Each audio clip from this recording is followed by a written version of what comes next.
దండి యాత్ర నిజమైన స్వాతంత్ర్య కథ. ఒప్పు చట్టానికి వ్యతిరేకంగా 1930లో బ్రిటిష్ ప్రభుత్వం భారతీయులపై ఒప్పు చట్టాన్ని విధించింది.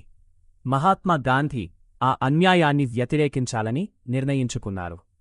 రెండో దండి యాత్ర ప్రారంభం 1930 మార్చి 12న గాంధీజీ 78 అనుచరులతో కలిసి సబర్మతి ఆశ్రమం నుంచి దండి వైపు పాదయాత్ర ప్రారంభించారు.